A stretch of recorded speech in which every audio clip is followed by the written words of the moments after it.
Assalamu alaikum wa rahmatullahi wa barakatuh. Bienvenue sur ma chaîne Apprendre le français avec Monsieur Sharafi.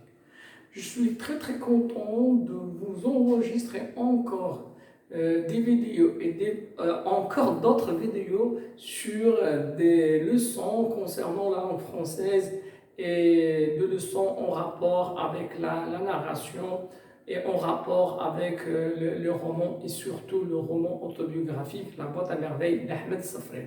Alors, lors de cette séance, on va découvrir une leçon très importante, c'est le discours rapporté.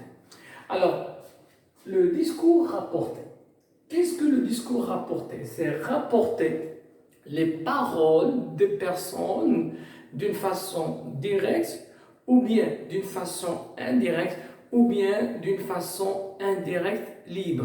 Et le dernier discours, c'est le discours que la plupart des élèves n'arrivent pas à bien assimiler ou bien à comprendre.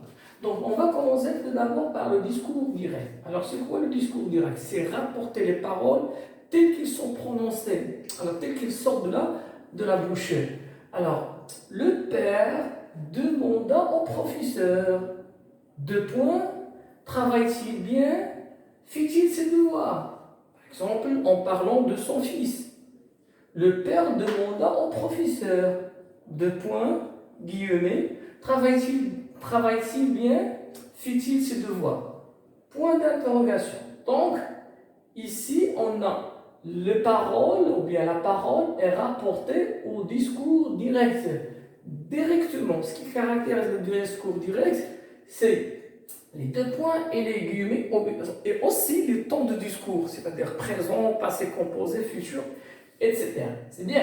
Alors, la même phrase, on va la transposer au discours indirect. Alors, qu'est-ce que c'est le discours indirect? Le discours indirect, c'est rapporter les paroles des personnes d'une façon comment? D'une façon indirecte, c'est par le biais d'une conjonction, d'accord? Alors, le père demanda au prof s'il travaillait bien et s'il faisait ses devoirs. Présent devient imparfait. Pourquoi? Parce que le verbe introducteur est au passé.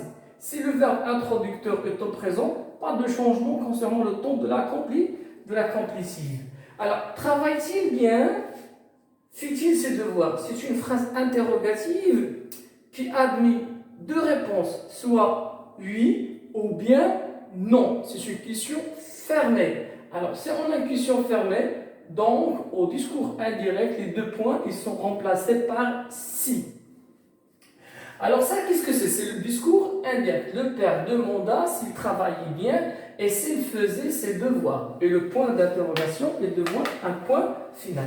Alors, discours indirect libre, c'est quoi? C'est un discours qui mélange entre le discours direct et le discours indirect. On va essayer de le comprendre. Le père s'informa. Regardez, on a remplacé le verbe introducteur de parole par un verbe qui ne désigne pas la parole. Le père s'informa, c'est-à-dire qu'il demande des informations. Le père s'informa sur le niveau de son fils. Deux points. Travaillait-il bien? Faisait-il ses devoirs? Qu'est-ce qu'on remarque? Très bien, monsieur. Alors, le discours indirect libre, on garde quoi? La ponctuation du discours direct. Et on prend, d'accord, le temps de discours indirect. Donc, le discours indirect libre, c'est un mélange du discours direct par la ponctuation et aussi par l'inversion du sujet et d'accord, il prend la marque aussi du discours indirect concernant la valeur temporelle ou bien le temps. Imparfait. Pourquoi? Parce que cette question, elle est dite au passé. Le père s'informa sur le niveau de son fils. Travaillait-il bien? faisait-il ses devoirs? C'est bien. C'est ce qu'on appelle discours indirect libre. Il est caractérisé par l'absence d'un verbe introducteur, d'accord?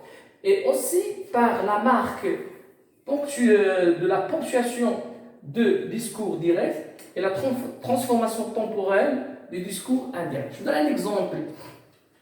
Ma mère me munit de recommandations. Ma mère me munit de recommandations.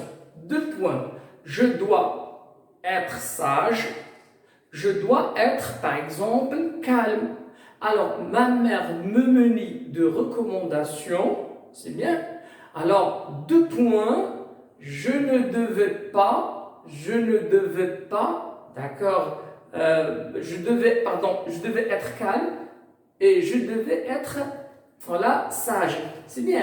Le discours indirect libre, il est caractérisé par l'absence du verbe introducteur et il allie la ponctuation du discours direct à quoi? À la d'accord, valeur temporelle ou bien à la transformation temporelle du discours indirect. Et c'est ainsi que s'achève